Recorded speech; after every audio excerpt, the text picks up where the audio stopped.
What's going on, everyone? In this week's video, I'm going to be telling you the story of my failed product and going over the various mistakes you want to avoid when sourcing your first product for Amazon FBA.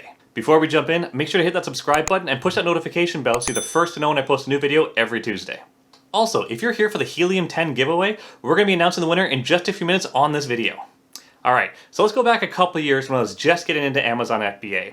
I was very eager and I wanted to start this business as quickly as possible. Just like you, I started on my Amazon journey by watching several YouTube videos just like this one to learn about the Amazon FBA industry. After a while, I realized there is a ton of information I needed to know and I did not want to go about this the wrong way, so I invested in a course. This course came with mentorship, which I thought was going to be extremely valuable because I knew that there were going to be bumps along the way that I did not have the answers to, and having someone there that could help you through that was going to make things much easier. So I went through this person's course and I tried to employ their product research tactics, and like many of you, you may have run into some difficulty finding a product to source.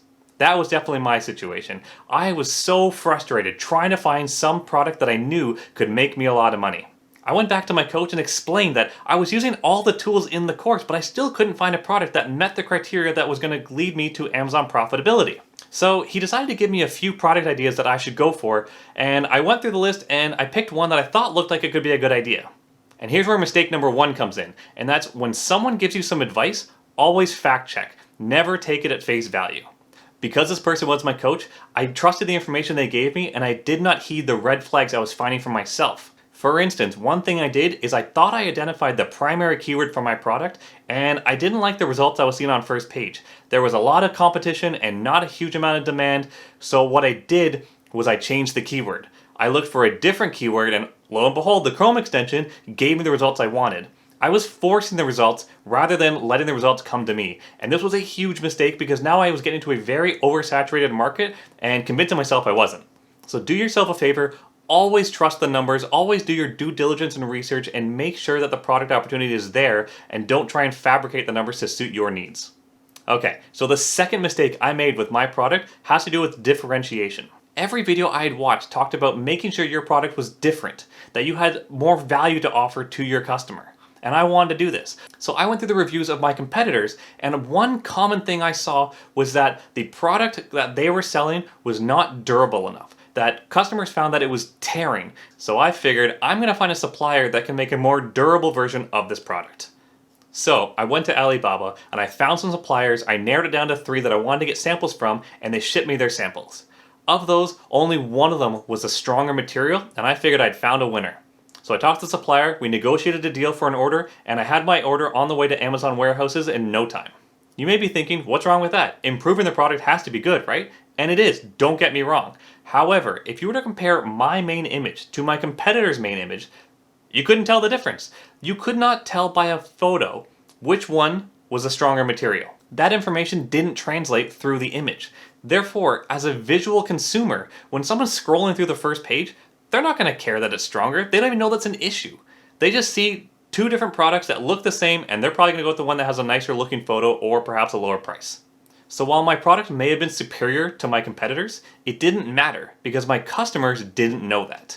So when you're trying to offer value to your customers, they need to understand what that value is. If you can show it in your main photo, that is ideal. If not, try to put it somewhere in the beginning of your title so they understand what the benefit is. Alright, let's do a Helium-10 giveaway. If you watch my video right here, we talked about how we're going to give away 1 subscription to Helium-10's Platinum plan in this video. And so the winner is, drumroll please, there we go. If this is your comment, send me a message on Instagram at Scott H. Bailie. Send me a DM and we'll work out the details on how to get you your 1-month subscription. Congratulations.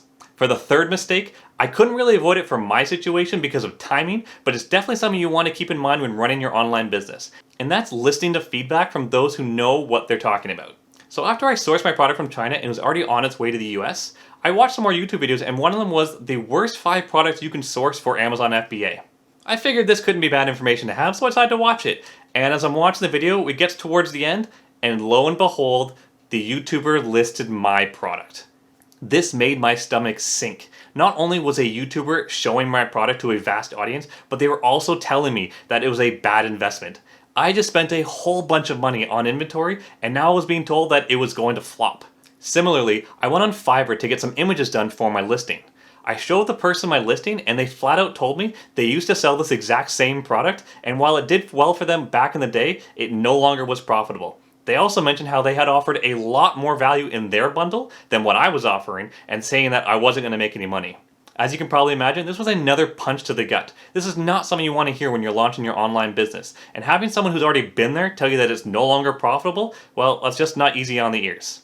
So if you're lucky enough to receive this information before you place your order, do yourself a favor, do your due diligence, and research what they're talking about before you go and place your order. And the fourth mistake I want to discuss is you want to have a launch strategy in place, or at least in mind, for when your product goes live. When I launched my product, I just threw up a random PPC campaign with a whole bunch of keywords that I just basically made up and hoped it would work. And guess what? It didn't. My keywords weren't converting. I had too many keywords in a campaign, not enough budget. I didn't know what I was doing. I was just winging it. My budget ran out daily with next to no sales, and it was just gut-wrenching to see that I was spending all this money in advertising for a product I had spent so much time and money on just to see it fail. If you want my advice, make sure you implement a structured PPC campaign and optimize it daily so you're not wasting money on keywords that are not relevant to your listing.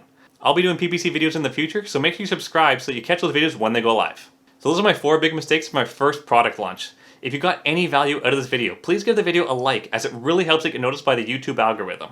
And if you're new to Amazon FBA, be sure to check out my Before Starting Amazon FBA checklist. It has all the details you need to know before getting into this industry. And finally, if you did not win the Helium 10 subscription and you want to check it out, there's a link in the description below for 50% off your first month. Just use code SCOTT50. Thanks so much for watching. I'll catch you in the next one.